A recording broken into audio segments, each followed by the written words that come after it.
Director Samantha Rivera stared silently at the officers who were about to handcuff her against her unmarked sedan.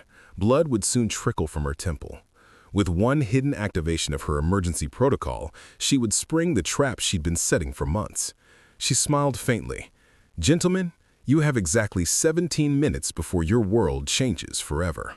But let's turn back the clock and see how Director Rivera found herself in this life-altering confrontation.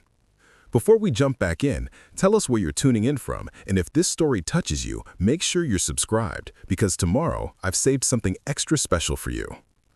The late afternoon Texas sun cast long shadows across Interstate 35 as Director Samantha Rivera guided her government-issued sedan toward the outskirts of San Antonio. After 4 weeks deep undercover, infiltrating the drug distribution network that had plagued her hometown's minority communities for years, she was finally heading home. The surveillance equipment hidden in her vehicle hummed quietly, containing terabytes of evidence that would soon bring down one of the most sophisticated corruption rings in federal law enforcement history. Rivera's reflection stared back at her from the rearview mirror, exhausted eyes and a face that had learned to mask 20 years of determination behind federal authority. At 45, she had become the first black woman to lead the DEA's regional operations, a position she'd earned through relentless dedication and an unwavering commitment to justice that had cost her 2 marriages and countless nights of sleep. The highway patrol car appeared suddenly behind her, lights flashing with unnecessary urgency. Rivera checked her speedometer, 63 in a 70-mile-per-hour zone. She wasn't speeding. Her trained mind immediately cataloged the situation.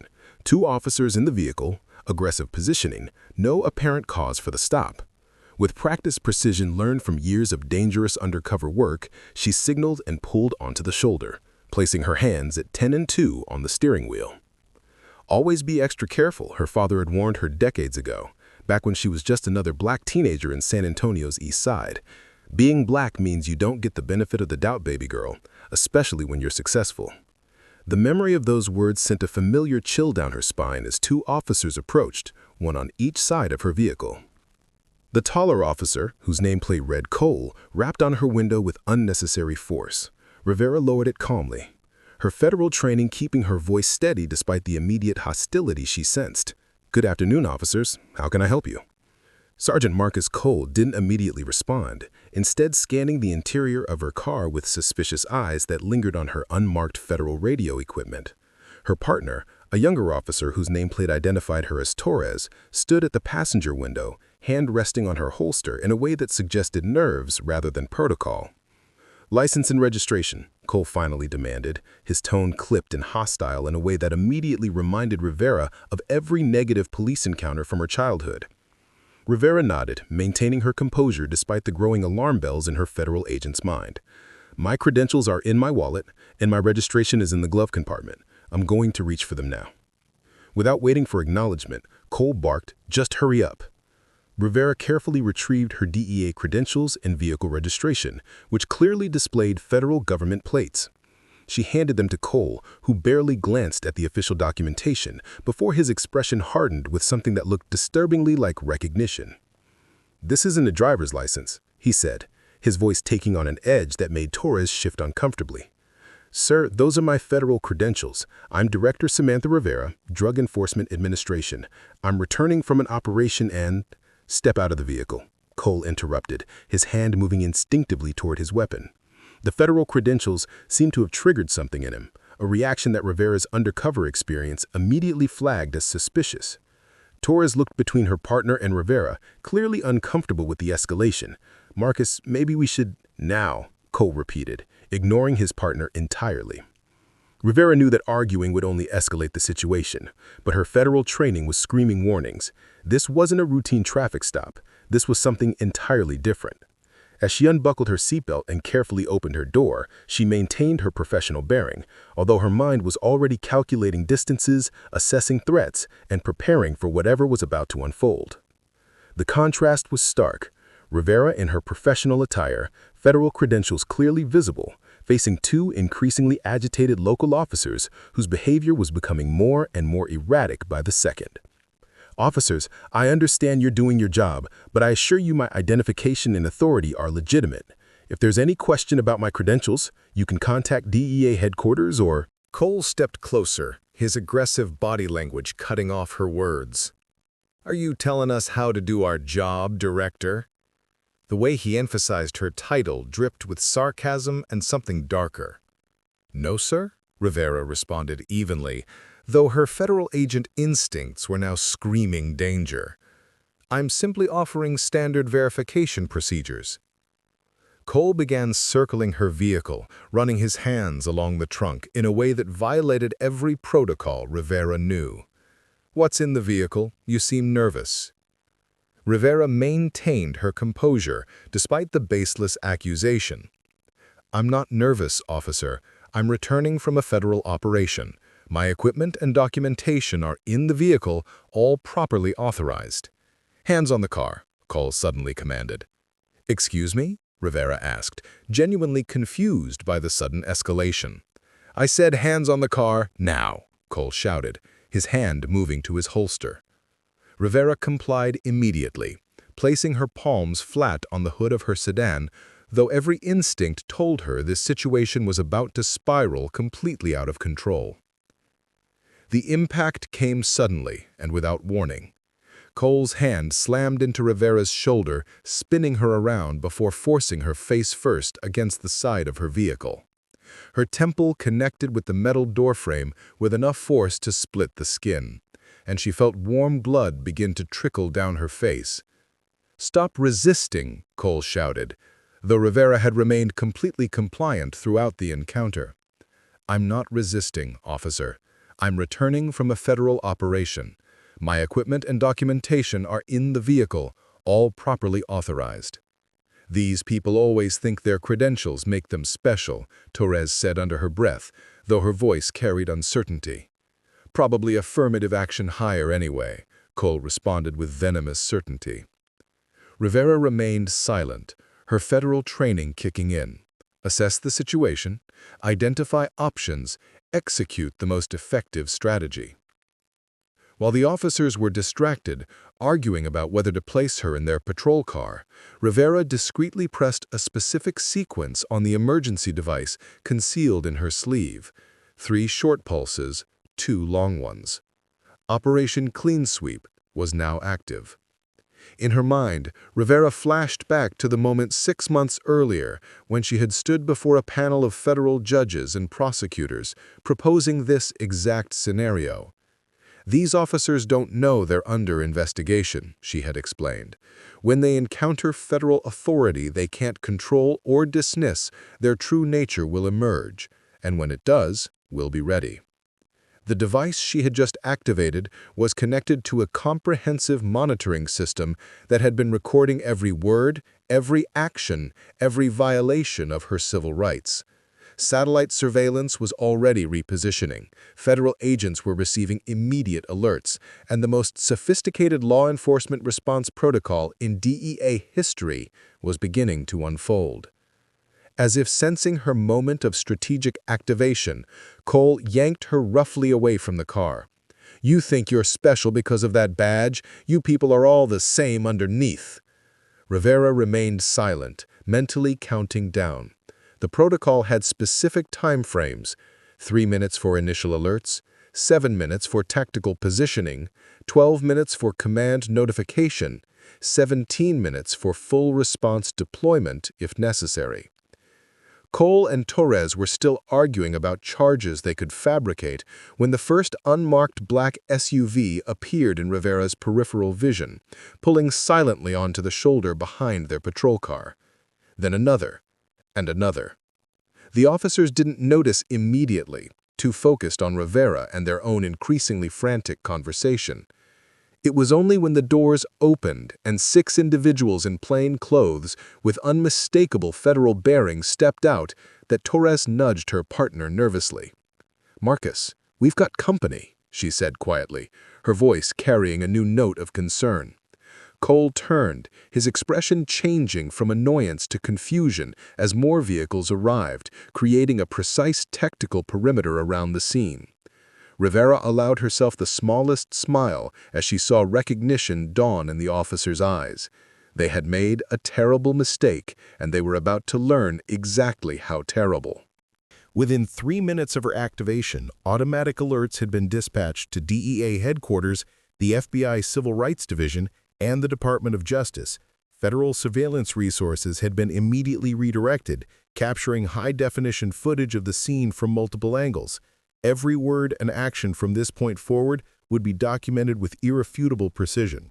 "What the hell is this?" Cole demanded, his hand instinctively moving toward his weapon.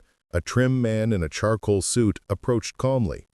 "Sergeant Cole, I'm going to need you to keep your hands visible at all times." The man hadn't raised his voice, but his tone carried unmistakable federal authority. "How do you know my name?" Cole asked, his confidence visibly faltering. The man didn't answer, instead turning his attention to Rivera. "Director Rivera, are you injured?" Before Rivera could respond, Cole interjected desperately. "She's being detained for questioning our authority and suspicious behavior during a routine traffic stop." The suited man turned slowly towards Cole, his expression unchanged, yet somehow more intense. "Sergeant Cole, my name is Special Agent David Kim, Drug Enforcement Administration. Director Rivera is currently the subject of Operation Clean Sweep, a federal protection protocol that supersedes your jurisdiction. I'll ask again. Director, are you injured?" Rivera responded with federal precision, though her voice carried steel beneath the calm professionalism. "Minor laceration to the right temple, Agent Kim. No other injuries to report. However, I believe you'll find the audio and video evidence quite comprehensive." Kim nodded almost imperceptibly, then spoke into his wrist microphone. "Medical team to scene. Documentation team active. Full evidence preservation protocols in effect."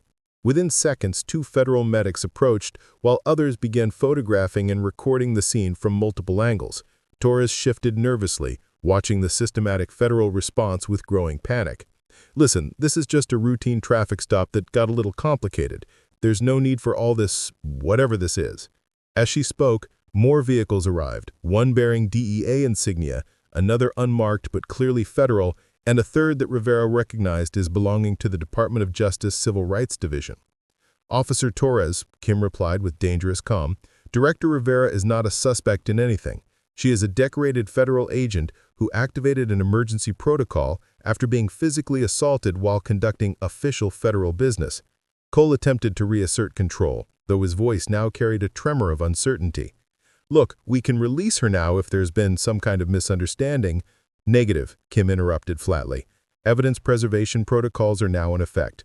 The restraints will be removed by our forensics team for processing." Meanwhile, Rivera's thoughts flashed back to the comprehensive planning session where Operation Clean Sweep had been designed. She had presented case after case of federal agents, particularly agents of color, being harassed, detained, and sometimes injured by local law enforcement who either didn't recognize or chose to ignore federal authority. "It's not enough to respond after the fact," she had argued to the panel of senior officials. "We need immediate intervention capability and irrefutable documentation.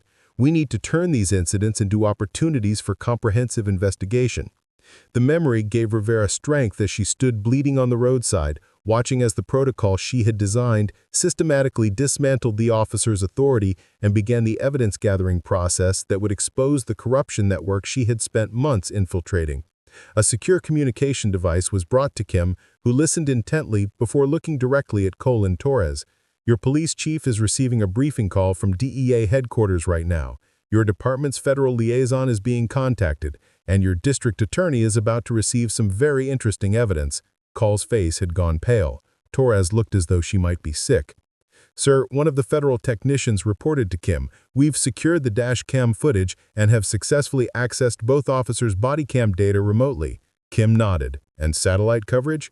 "Continuous surveillance from 4 minutes before the incident until present, sir. We also have footage from passing vehicles and witnesses who stopped to record." Rivera watched with professional satisfaction as Cole's arrogance finally crumbled completely. Torres looked between her partner and the growing federal presence, clearly calculating her options. "There's been a terrible mistake," Cole mumbled, though his words carried no conviction.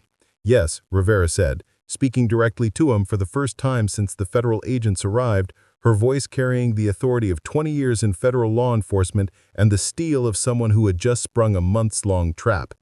"There's been a terrible mistake. The question now is whether you're going to compound that mistake or start cooperating with a federal investigation that's been documenting your activities for longer than you know." As federal agents carefully removed her handcuffs and preserved them as evidence, Rivera allowed herself a moment of grim satisfaction. Operation Clean Sweep wasn't just about protecting federal agents. It was about exposing the systematic corruption that had plagued communities like the one where she grew up. The real investigation was just beginning. The sterile white walls of San Antonio General Hospital's emergency room couldn't contain the controlled chaos that Director Samantha Rivera was orchestrating from her hospital bed. Despite the 6 stitches holding together the gash on her temple and the concussion protocol that mandated her overnight observation, Rivera had transformed her room into a federal command center within 2 hours of her arrival. "Status report," Rivera said into her secure phone, her voice steady despite the pain medication the doctors had insisted she take. On the bed beside her lay 3 tablets, 2 secure communication devices, and a stack of warrant applications that had been rushed from the federal courthouse. Special Agent Kim's voice crackled through the encrypted line. "Simultaneous raids are executing now, Director. We've got teams hitting 17 locations across the city: Cole's residence, Tortoise's apartment, Chief Brennan's office, and 14 other addresses from your undercover intelligence." Rivera closed her eyes briefly, visualizing the comprehensive operation she had designed during those 4 weeks of dangerous undercover work. Every location being raided had been carefully documented, every piece of evidence meticulously cataloged through surveillance that the corrupt officers never suspected existed. "Any resistance?" she asked, though her tone suggested she expected none. The beauty of Operation Clean Sweep was that it struck without warning, like a federal sledgehammer against a network that had grown complacent through years of unopposed corruption. Negative on serious resistance, though we had an interesting development at Brennan's house. He was in the middle of burning documents in his backyard when our team arrived. Tried to claim he was just having a barbecue, despite the fact that his grill was stone cold and he was feeding manila folders into a fire pit. Rivera allowed herself a grim smile. Chief Harold Brennan's panic was exactly what she had predicted. "And the electronic evidence?" "That's where it gets interesting, Director. Our cyber division cracked Brennan's personal devices within an hour. The man kept spreadsheets, Rivera, actual spreadsheets, tracking payoffs, protection payments, and operational schedules for drug trafficking routes. It's like he wanted to get caught." Preparing and narrating this story took us a lot of time, so if you are enjoying it, subscribe to our channel. It means a lot to us. Now back to the story. The hospital room door opened quietly, and Rivera looked up to see Torres entering with a federal marshal and what appeared to be a defense attorney. The young officer's face was pale, her hands shaking slightly as she approached the bed. "Director Rivera?" Torres said, her voice barely above a whisper. I need to tell you something about what I've been doing for the past 8 months. Rivera muted her phone and studied Torres carefully. During the traffic stop, she had sensed something different about the younger officer, a reluctance, a conscience struggling against peer pressure and institutional corruption. "I've been feeding information to the federal investigators," Torres continued, the words tumbling out in a rush. "Anonymous kips, copies of reports, schedule information. I didn't know it was your operation specifically, but I knew what Cole was doing was wrong, and I knew if I spoke up directly, I'd end up transferred or worse." The defense attorney, a sharp-looking woman in her 50s, stepped forward. "Director Rivera, my client is prepared to provide full cooperation with your investigation in exchange for immunity consideration. She has documentation of criminal activities involving 12 officers in her department, including detailed records of protection payments to drug traffickers." Rivera unmuted her phone. "Kim, we've got a cooperative witness here at the hospital. Torres wants to make a deal. Before we discuss immunity, I need to know, when Cole slammed my head against that car, why didn't you stop him?" Torres's eyes filled with tears, but her voice stayed steady. "Because I'm a coward, Director. Because I was afraid that if I went against him directly, I'd lose any ability to gather evidence about the corruption. Because I told myself that feeding information to the feds was enough, even when I knew it wasn't. She paused, wiping her eyes. There's no excuse for what I let happen to you, but I want to make it right. Rivera studied the young officer for a long moment, seeing something of her own younger self in Torres's moral struggle. Your cooperation will be noted in the federal record, Officer Torres, but understand this: redemption isn't something that gets handed to you in a courtroom. It's something you earn through your actions going forward. As Torres and her attorney were escorted out to begin formal debriefing, Rivera's phone buzzed with an urgent message from Kim. Director, we've got a problem. Brennan made contact with someone before we could intercept his communications. Our surveillance suggests he's warned the primary drug trafficking contact. Rivera felt her pulse quicken despite the pain medication. Carlos Ghost Mendez, the elusive drug trafficker at the center of the corruption network, had been her primary target from the outset. Beginning. If he had been warned and was now running, months of careful investigation could be compromised. Deploy the intercept teams, she'd ordered. Full surveillance on all known associates and safe houses. And Kim, activate the secondary protocols. If Ghost is running, he's going to try to eliminate evidence and witnesses. We need to get to them first. Across the city, Chief Harold Brennan sat in his office at police headquarters, staring at the 3 federal agents who had just finished reading him his rights. The irony wasn't lost on him. After 30 years of projecting respectability while systematically corrupting the department he was supposed to lead, he was being arrested in the very office where he had made countless deals with criminals. Chief Brennan, said the lead federal agent, a no-nonsense woman with FBI credentials. We've recovered quite a bit of evidence from your residence, bank records, communication logs, and what appear to be detailed financial records of your gambling activities in Louisiana. Care to explain why a police chief's gambling debts coincide perfectly with increases in drug trafficking activity in minority neighborhoods?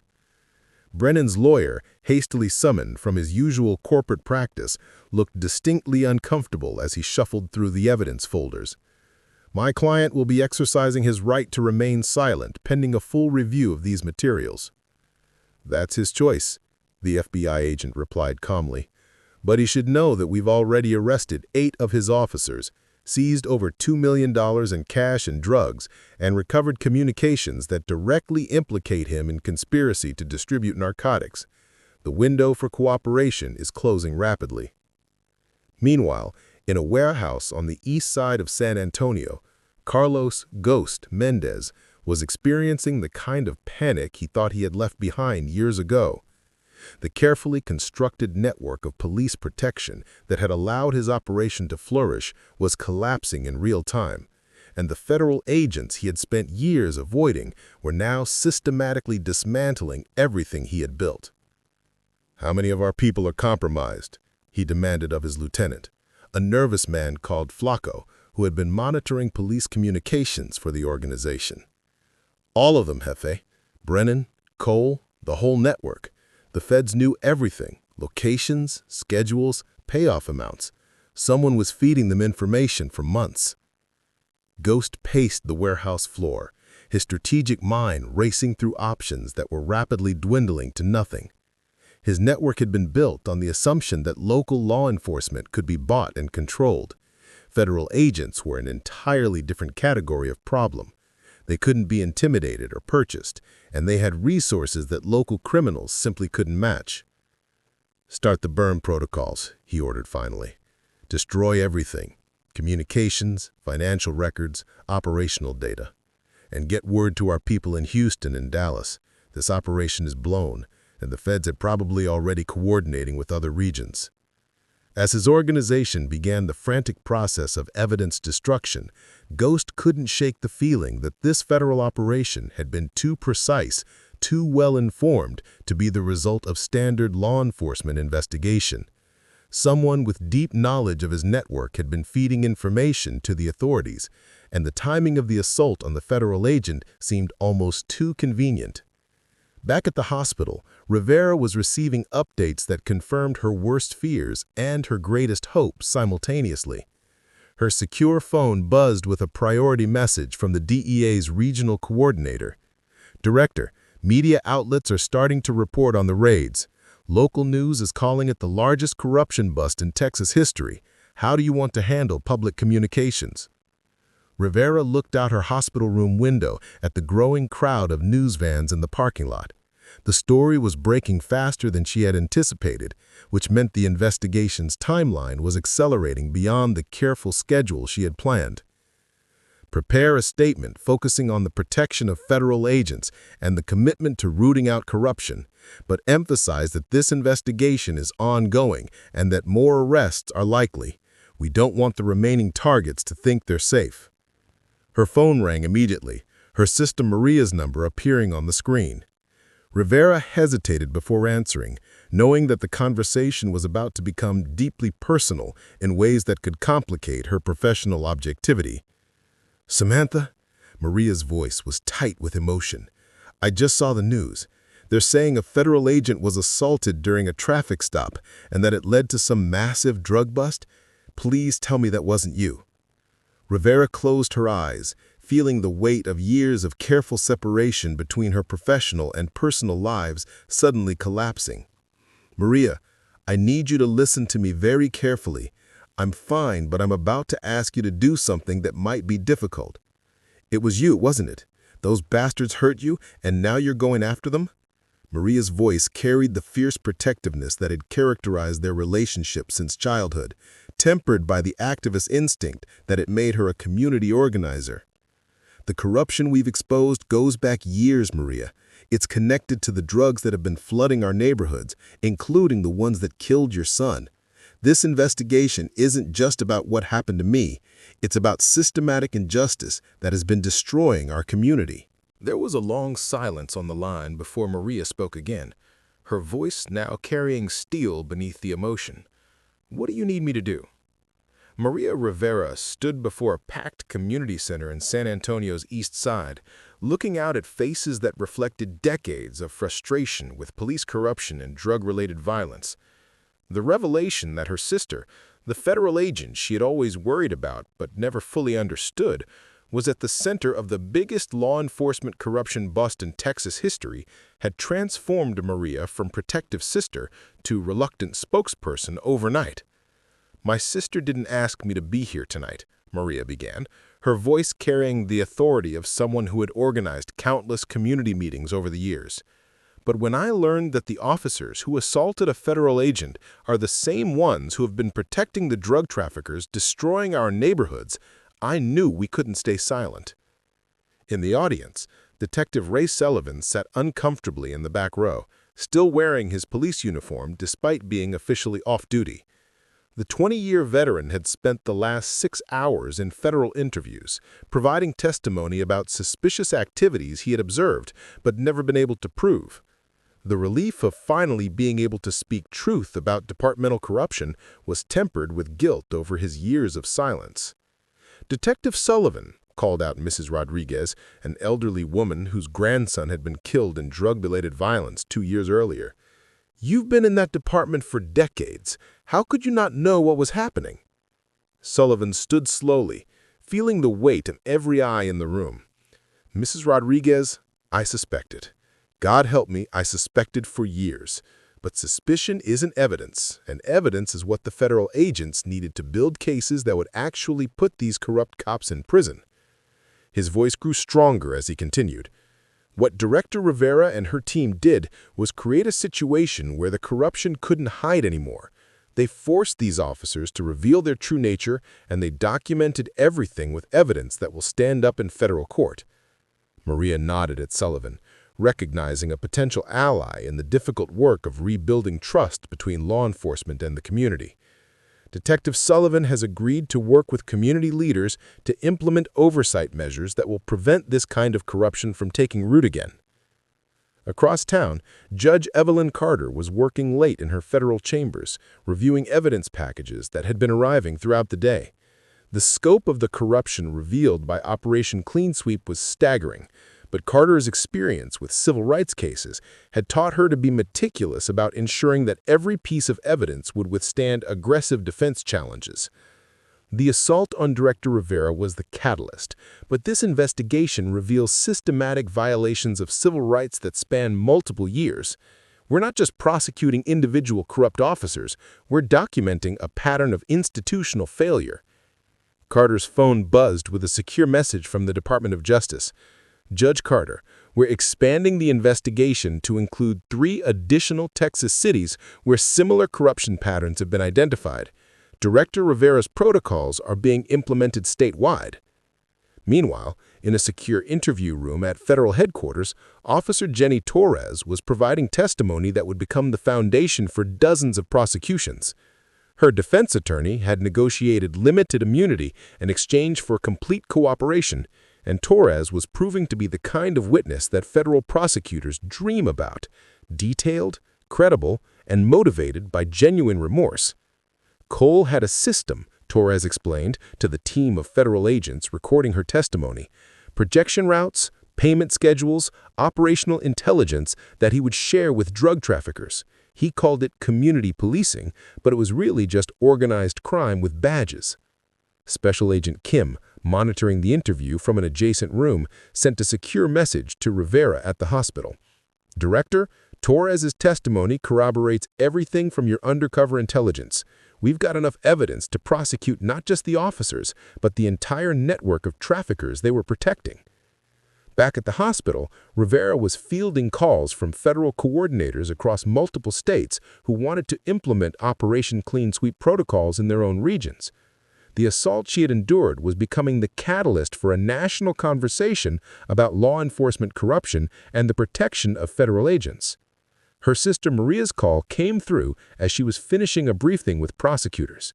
"Samantha, the community meeting was incredible. People are angry, but they're also hopeful for the first time in years. Detective Sullivan wants to work with us on police reform measures, and we've got commitments from 3 city council members to support oversight legislation." Rivera smiled despite her exhaustion and injuries. "Maria, I need you to understand something. This investigation is going to get more intense before it gets better.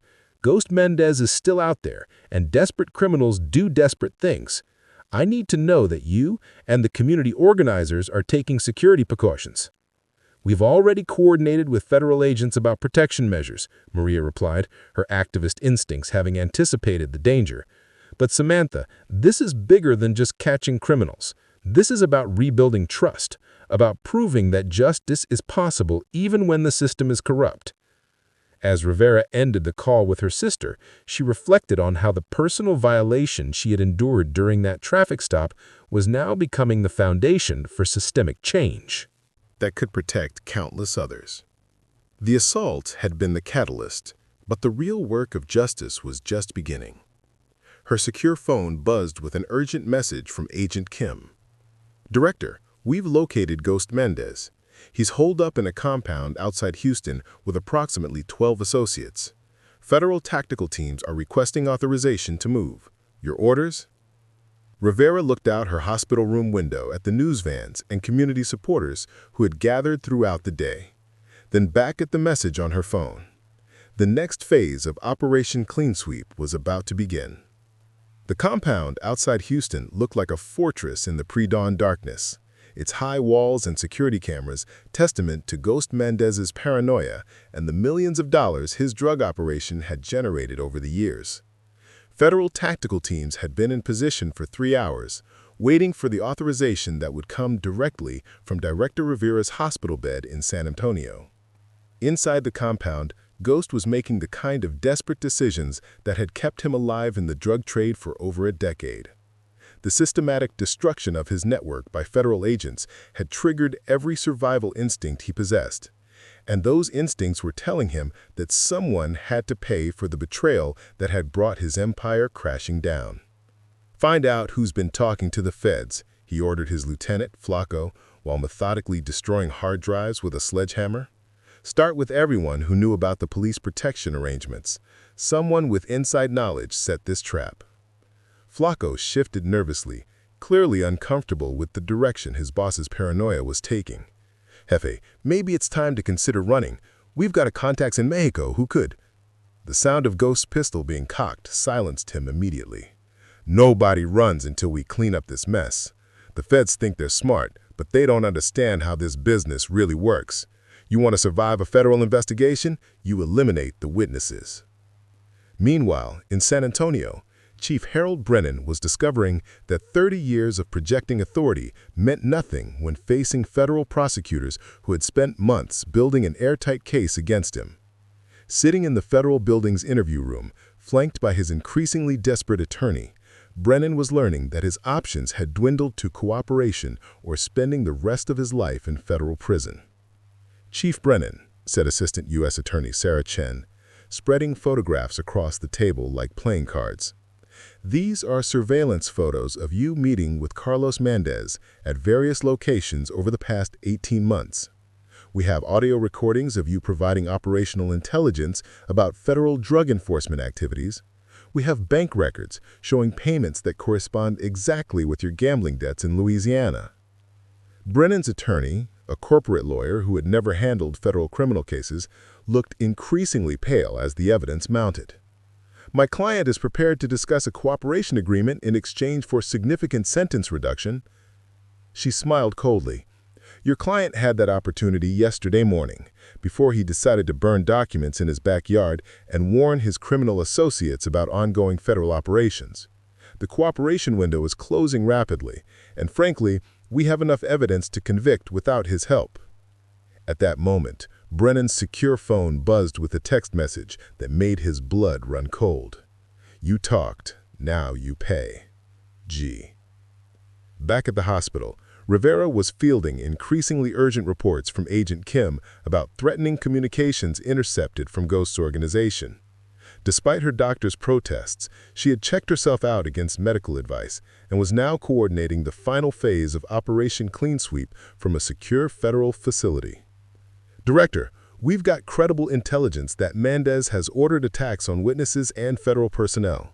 His people are actively seeking to identify and eliminate anyone connected to the investigation." Rivera studied the tactical display showing federal agent positions across 3 cities. Her assault by corrupt officers had triggered a federal response that was now evolving into something approaching urban warfare, with a desperate criminal organization willing to attack federal agents to protect itself. "Authorization granted for tactical operations," she said firmly. "All federal personnel are weapons-free if threatened. And Kim, I want personal oversight of Sergeant Cole's arrest. After what he did, I'm going to be there when he realizes his world is over."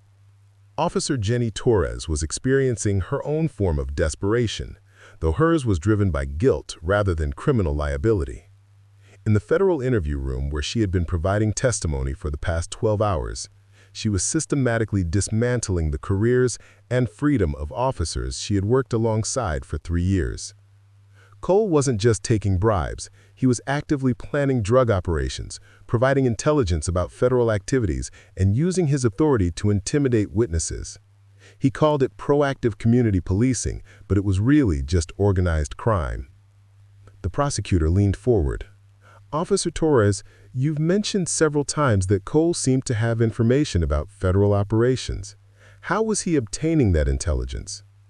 Torres hesitated, her cooperation agreement warring with her reluctance to implicate additional officers. There were rumors about someone higher up the chain feeding information to the drug traffickers, someone with inside knowledge to federal coordination meetings. "Someone like Chief Brennan, or someone with even higher access," Torres replied quietly. "Cole sometimes knew about federal operations before they were announced to regular patrol officers." As Torres continued her testimony, federal agents were simultaneously executing the most complex coordinated arrest operation in regional DEA history.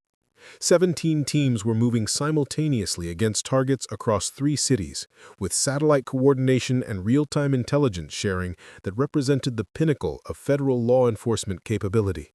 Rivera, despite her injuries and against all medical advice, had positioned herself with the tactical team preparing to arrest Marcus Cole. Through her earpiece, she could hear Kim coordinating the operation from the Federal Command Center. "All teams, this is control. Execute, execute, execute." The simultaneous raids began with military precision. At Cole's suburban home, federal agents found him attempting to destroy his personal computer with a baseball bat, fragments of hard drives scattered across his kitchen floor.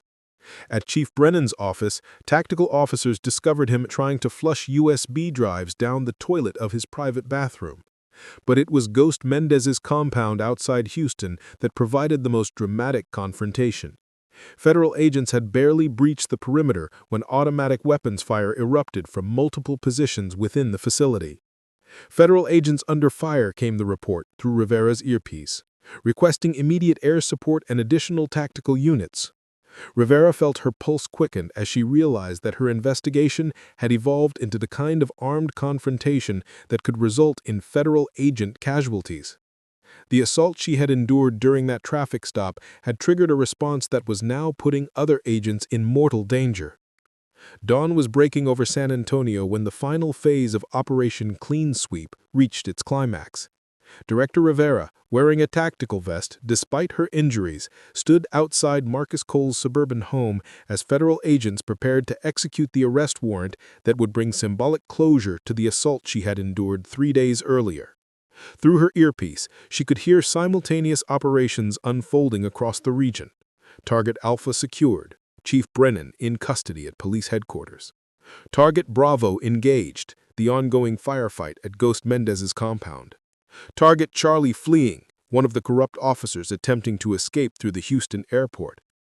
But Rivera's focus was entirely on the modest 2-story house where Sergeant Marcus Cole was about to learn that assaulting a federal agent carried consequences that extended far beyond his comprehension. "Director, we're ready to breach," reported the tactical team leader through the communication system. "Subject appears to be awake and moving around inside. No signs of weapons, but we're treating this as potentially hostile." Rivera nodded, her hand instinctively moving to her service weapon. The federal investigation had revealed that Cole wasn't just a racist cop taking bribes. He was an integral part of a drug trafficking network that had poisoned her childhood community for years. The assault on her had been the catalyst, but the crimes being prosecuted today went far deeper than one violent traffic stop. "Execute the warrant," she ordered. The front door splintered under the battering ram, and federal agents flowed into the house with practiced efficiency. Rivera followed, her weapon drawn, as the tactical team systematically cleared each room. They found Cole in his bedroom, fully dressed and standing beside a bed covered with cash, drugs, and what appeared to be official police documents. His eyes widened with genuine shock when he saw Rivera entering behind the tactical officers, her head bandaged, but her federal authority unmistakable. "You," he said, his voice carrying disbelief mixed with the dawning realization of his situation. "Me," Rivera replied calmly, her weapon trained on the man who had slammed her head against her car. "When you dismissed my credentials as fake, when you slammed my head against my car, when you used racial slurs while assaulting a federal agent, you triggered Operation Clean Sweep. Every word, every action, every violation was recorded and documented. Your corruption wasn't just criminal, it was stupid." Cole's defiance finally crumbled as the reality of federal prosecution settled over him. "Look, Director, maybe we can work something out. I've got information about bigger players, higher-level corruption." "Save it for your federal prosecutor," Rivera cut him off.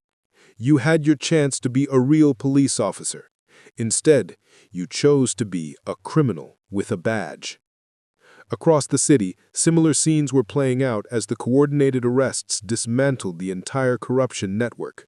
At police headquarters, Chief Brennan was being led away in handcuffs, while media cameras captured the spectacle of a police chief being arrested by the federal agents he had spent years trying to avoid. The most dramatic confrontation was unfolding at Ghost Mendez's compound, where the drug trafficker had made his final stand behind concrete barriers and automated defenses that had cost millions to construct. Federal tactical teams, supported by helicopter gunships and armored vehicles, were systematically reducing the fortress that had protected Ghost's operation for years. "This is the DEA," came the announcement through powerful loudspeakers. "Carlos Mendez, you are surrounded by federal agents. Surrender now, and no one else needs to be hurt." Ghost's response came in the form of automatic weapons fire that forced the federal agents to take cover behind their armored vehicles. But Rivera's investigation had provided detailed intelligence about the compound's layout, defensive capabilities, and escape routes. There would be no dramatic escape, no last-minute reprieve for the man whose drug empire had destroyed countless lives. The siege lasted 4 hours. When federal agents finally breached the main building, they found Ghost Mendez in his command center, surrounded by destroyed computers and shredded documents, but alive and defeated. The man who had corrupted police officers and poisoned communities was finally in federal custody. Rivera received the news while processing evidence at Cole's house. Director, Target Bravo is secured. Mendez is in custody, along with 12 associates and approximately $4 million in cash and drugs. She closed her eyes briefly, feeling the weight of months of undercover work and personal sacrifice finally reaching its conclusion. The assault that had triggered Operation Clean Sweep was now complete, but the real work of justice was just beginning.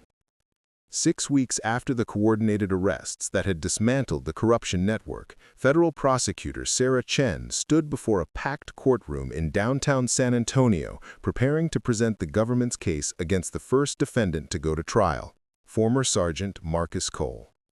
The courtroom was standing room only, with community members, media representatives, and law enforcement officials from across Texas filling every available seat. Rivera, now fully recovered from her injuries and wearing her formal DEA uniform, sat in the front row as the prosecution's primary witness. "Ladies and gentlemen of the jury," Chen began, "the evidence will show that the defendant, Marcus Cole, wasn't just a police officer who made mistakes. He was an integral part of a criminal conspiracy that protected drug traffickers, violated civil rights, and corrupted the very institution meant to protect the public." Cole, seated at the defense table beside his court-appointed attorney, looked nothing like the arrogant officer who had assaulted Rivera during that traffic stop. Federal detention had worn away his swagger, replaced by the hollow-eyed realization that he was facing decades in federal prison. The prosecution's case was devastating in its precision. Surveillance footage, audio recordings, financial records, and witness testimony combined to create an irrefutable picture of systematic corruption that spanned multiple years and involved dozens of participants. When Rivera took the witness stand, the courtroom fell silent. Her testimony was calm, professional, and utterly damning. "The defendant slammed my head against my vehicle while I was presenting valid federal credentials. He used racial slurs and dismissed my authority because he couldn't conceive that a black woman might outrank him in federal law enforcement hierarchy." Cole's attorney attempted to portray the traffic stop as a misunderstanding that escalated beyond anyone's control. But the evidence of Cole's participation in drug trafficking operations made such arguments impossible to sustain. The jury deliberated for less than 3 hours before returning guilty verdicts on all counts. Cole's sentencing would come later, but federal guidelines suggested he would spend the next 20 to 30 years in prison. Similar scenes were playing out across multiple courtrooms as the federal prosecution machine processed the evidence from Operation Clean Sweep. Chief Brennan, facing charges that included racketeering and conspiracy, had finally agreed to cooperate with federal authorities in exchange for a reduced sentence. His testimony was providing investigators with intelligence about corruption in other Texas cities. Ghost Mendez, the drug trafficker at the center of the network, was fighting extradition to federal court, but his legal options were rapidly disappearing. The evidence seized from his compound had revealed connections to drug trafficking operations across multiple states, potentially expanding the federal investigation even further. Meanwhile, the community that had suffered under this corruption was beginning the difficult work of healing and reform. Rivera's sister Maria had organized a series of public meetings designed to rebuild trust between law enforcement and minority communities that had been systematically targeted by corrupt officers. "This investigation proves that justice is possible," Maria told a packed auditorium at the community center. "But justice isn't something that happens once and then disappears. It's something we have to build and maintain together." Detective Ray Sullivan, the honest cop who had provided crucial testimony about departmental corruption, was now working directly with federal authorities to implement oversight measures designed to prevent future corruption. His 20 years of experience within the system made him uniquely qualified to identify the institutional weaknesses that had allowed the corruption to flourish. We're implementing random federal audits, anonymous reporting systems, and mandatory psychological evaluations for all officers involved in drug enforcement, Sullivan explained to the community meeting. The goal is to make corruption impossible to hide. Officer Jenny Torres had completed her cooperation agreement and accepted a position with a federal task force that was expanding Operation Clean Sweep protocols to other regions. Her transformation from reluctant witness to federal agent represented the kind of institutional change that Rivera had hoped to inspire. "I can't undo what I allowed to happen," Torres said during a private conversation with Rivera, "but I can spend the rest of my career making sure it doesn't happen to other people." Mayor Patricia Wells, who had been genuinely unaware of the corruption's extent, was working with federal authorities to implement comprehensive police reform measures. The political cost of the scandal had been significant, but Wells had chosen to embrace transparency rather than damage control.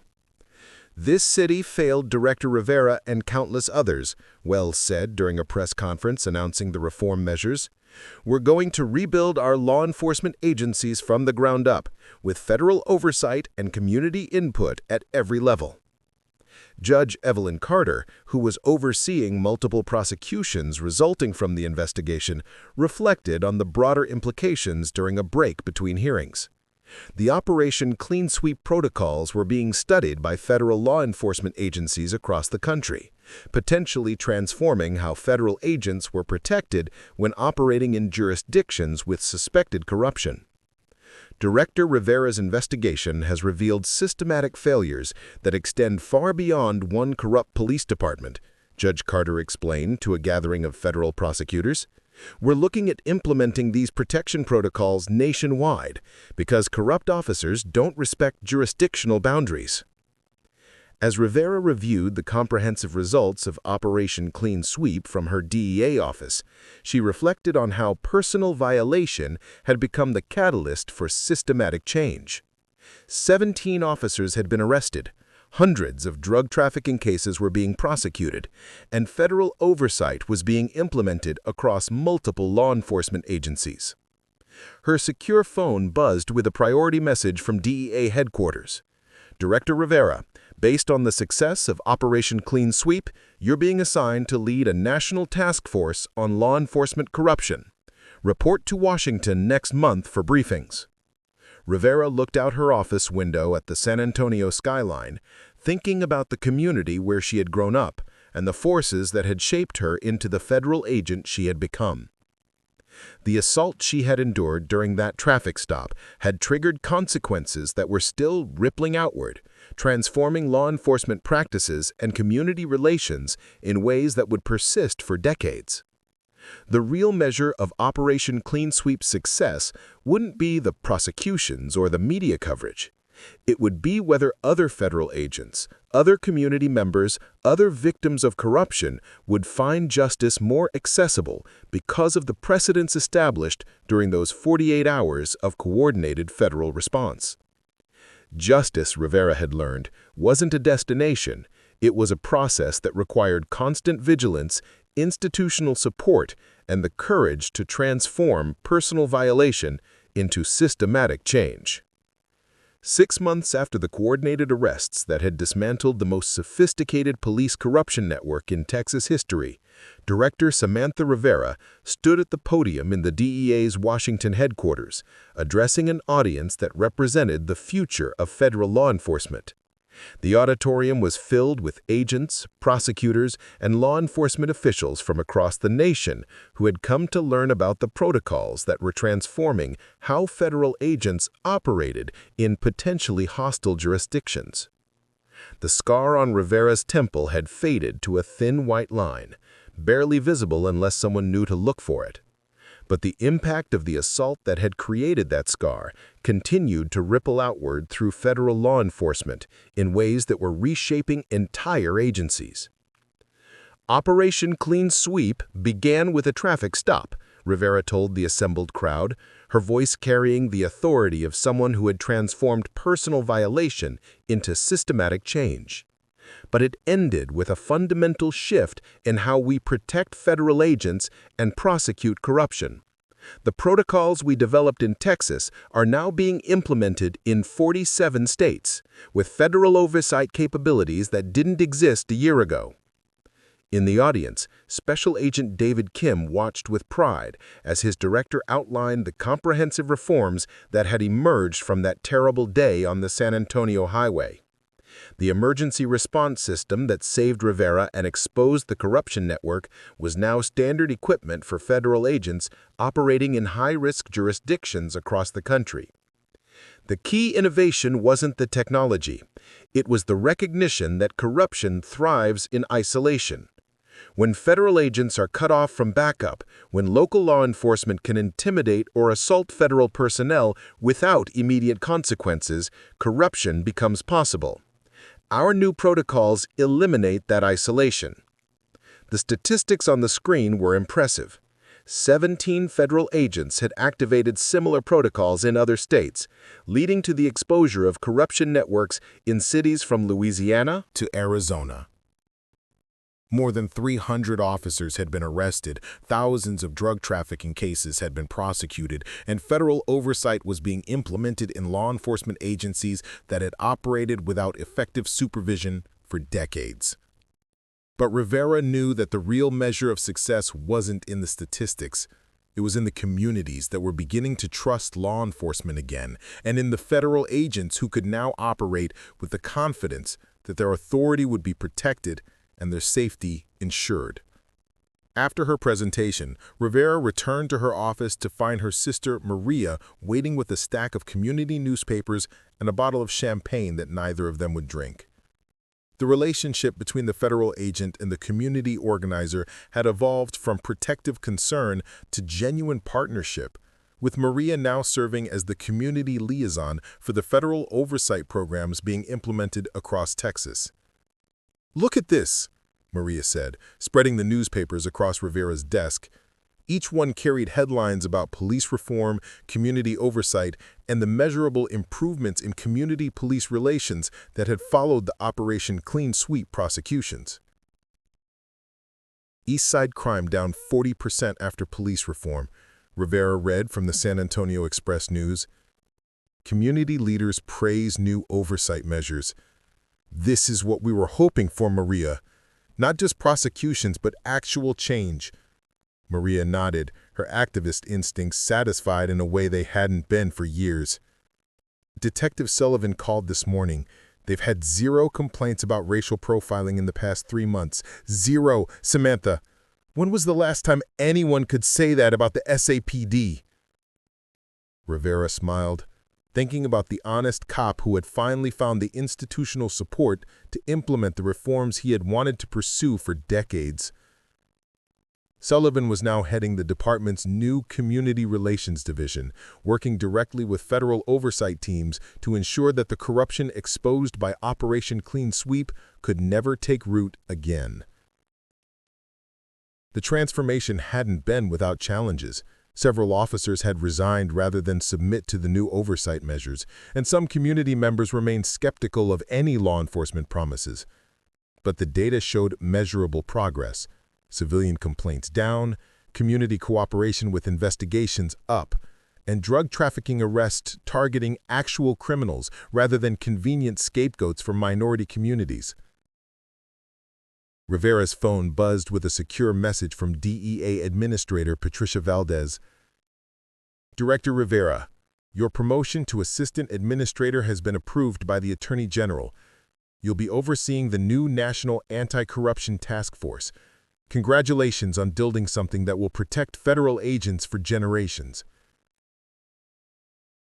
The promotion was recognition of Rivera's success, but it also represented the institutionalization of the principles that had emerged from her assault and investigation. The National Anti-Corruption Task Force would have the resources and authority to investigate police corruption anywhere in the United States, with protocols that would protect federal agents and ensure that communities had access to justice regardless of local political circumstances. "There's something else," Maria said, pulling out a formal-looking document. The City Council unanimously approved the Community Justice Initiative. Federal funding, community oversight, and mandatory participation from all law enforcement agencies in the region. Your investigation didn't just catch criminals, it created a model for institutional change. Rivera read through the initiative, recognizing language and procedures that had been developed during the months of testimony, community meetings, and federal negotiations that had followed the Operation Clean Sweep arrests. The program would provide funding for community organizers, legal support for civil rights violations, and ongoing oversight of law enforcement agencies that had previously operated with minimal external supervision. "And Jenny Torres wants to meet with you," Maria added, referencing the former officer who had testified against her corrupt colleagues and was now working with the federal task force. She's been assigned to the Community Outreach Program, helping other officers who want to report corruption but are afraid of retaliation. Rivera nodded approvingly. Torres's transformation from reluctant witness to federal agent specializing in corruption cases represented the kind of individual change that made systematic reform possible. Her experience within corrupt departments made her uniquely qualified to identify and address the cultural factors that allowed corruption to flourish.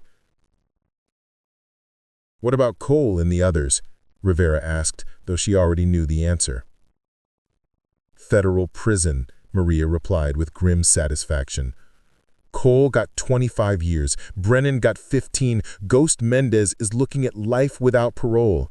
And the federal prosecutor says they're using the intelligence from this case to investigate similar networks in Houston, Dallas, and Austin."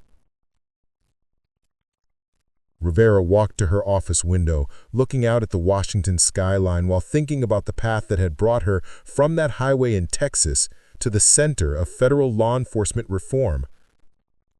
The assault she had endured was personally traumatic, but it had also created an opportunity to address systematic injustices that had been destroying communities for generations.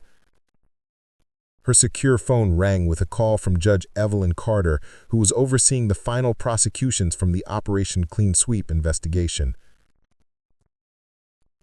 "Director Rivera, I wanted to update you on the last of the plea agreements. We have now prosecuted 43 individuals connected to the corruption network with sentences ranging from 5 years to life imprisonment.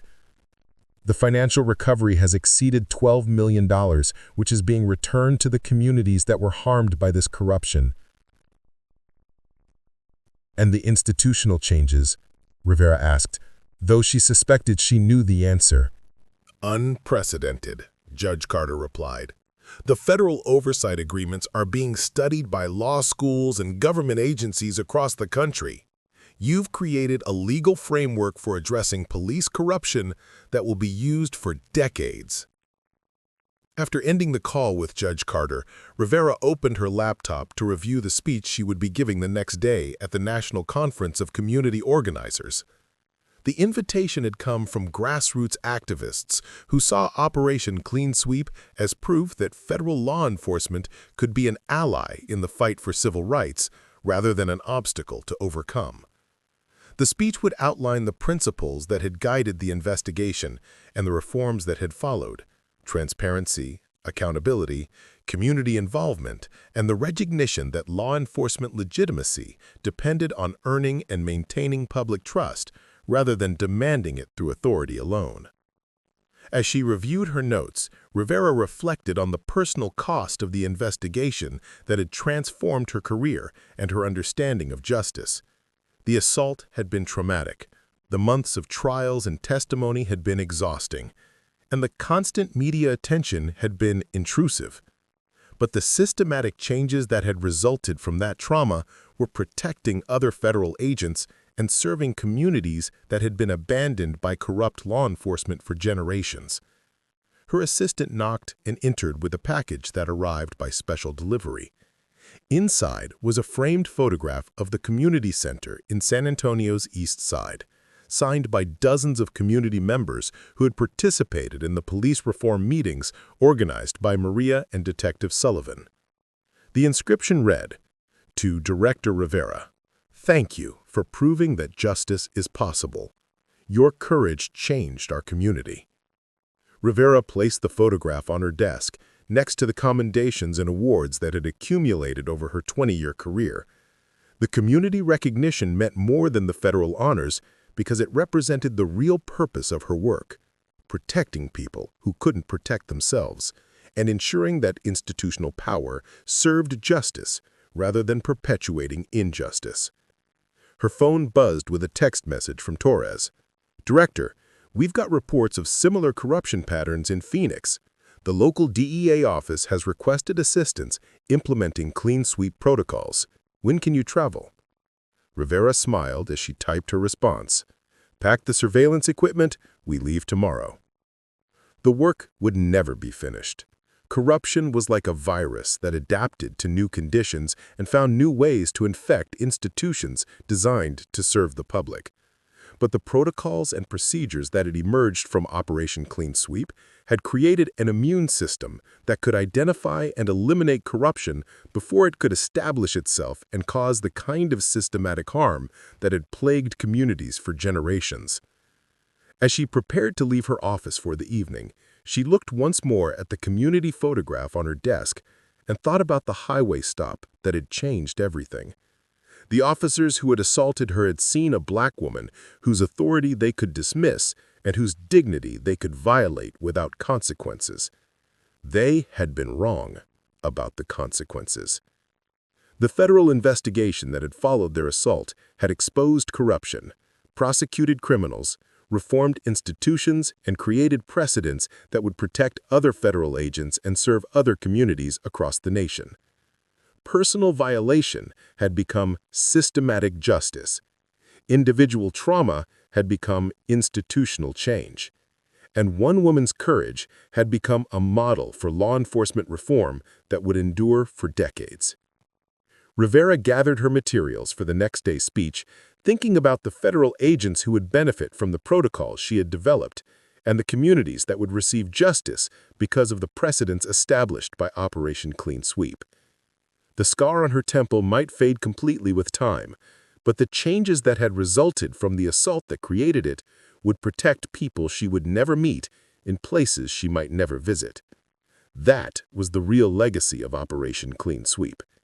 Not the prosecutions or the media coverage, but the systematic changes that would make justice more accessible and institutional power more accountable. As she walked toward the elevator, Rivera's phone buzzed with one final message of the day, this one from her nephew in San Antonio. "Aunt Sam, I just got accepted to the police academy. They're using your case study in their ethics training. Maybe I can be the kind of cop you proved was possible." Rivera smiled as she read the message, thinking about the generational changes that were emerging from the investigation. Young people who had grown up seeing federal agents and community organizers working together, who had witnessed systematic corruption being exposed and prosecuted, who understood that law enforcement legitimacy had to be earned through service rather than demanded through authority alone. The elevator doors opened and Rivera stepped inside, ready to go home and prepare for the next day's speech about justice, accountability, and the ongoing work of protecting people who couldn't protect themselves. Operation Clean Sweep was officially over, but the principles and precedents it had established would continue shaping law enforcement for generations. That was the real victory. Not just catching the criminals who had assaulted a federal agent, but creating a system that would prevent such assaults from happening to others and ensure that when they did occur, justice would be swift, comprehensive, and meaningful. The work would continue tomorrow, in Phoenix and Houston and every other place where corruption threatened communities and institutional power required oversight. Rivera was ready for that work, strengthened by the knowledge that personal courage could become systematic change, and that individual trauma could become the foundation for collective justice. Justice wasn't a destination. It was a process that required constant vigilance and unwavering commitment. But Operation Clean Sweep had proven that the process could work, that institutions could change, and that even the most entrenched corruption could be exposed and eliminated when federal agents had the tools, support, and determination to pursue justice without compromise. The elevator reached the ground floor, and Director Samantha Rivera stepped out into the Washington evening, ready for whatever challenges tomorrow would bring. Up next, you've got 2 more standout stories right on your screen. If this one hit the mark, you won't want to pass these up. Just click and check them out.